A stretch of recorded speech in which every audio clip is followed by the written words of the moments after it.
Good morning সকলকে। এখন অনেকটা বেলা হয়ে গেছে, আজকে হচ্ছে সানডে। আর এখানে সকালে টিফিনটা আজকে নিয়ে নিয়েছি।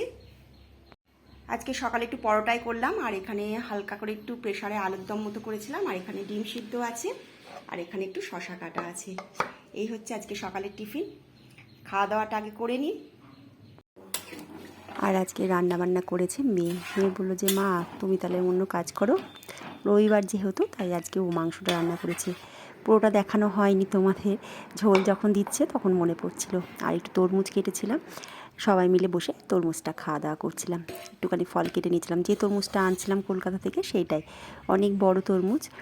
আর এখানে রান্না বান্না হয়েও গেছে, আর অনেকটাই বেলা হয়ে গেছে, বেশি কিছু রান্না করে নিয়ে ভাতও বেড়ে নিয়েছি। কালকে শুক্তো ছিল, আর একটু চাটনি করেছি আর মাংস, এই রান্না হয়েছে আজকে। দুপুরের খাওয়া দাওয়াটা করে তারপর একটু বিকেলবেলায় বেরোবো।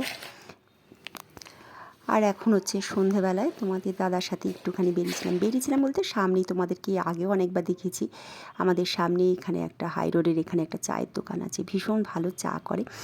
একটু দুজনে মিলে চা খাচ্ছিলাম আর একটু সময় কাটাচ্ছিলাম। সারাটা দিন তো একরকমভাবে কাটে, একটুখানি সময় কাটানো নিজেদের মতো করে। আর এখান থেকে তোমাদের দাদা হচ্ছে আবার এখানে সমস্ত রকম ফ্রাইগুলোও করে, চিকেনের একটা ফ্রাই খাচ্ছিল, আর আমি বসেছিলাম। আমি খাইনি, যেহেতু দুপুরে চিকেন রান্নাই হয়েছে তাই জন্য আর খাওয়া দাওয়া করিনি। আর এখানে এই যে তোমাদের দাদা খাচ্ছে চিংড়ি মুরগির এটা, আর বাড়িতে নিয়ে এসেছিলাম রোল। এই আর কি। ভালো থেকো তোমরা।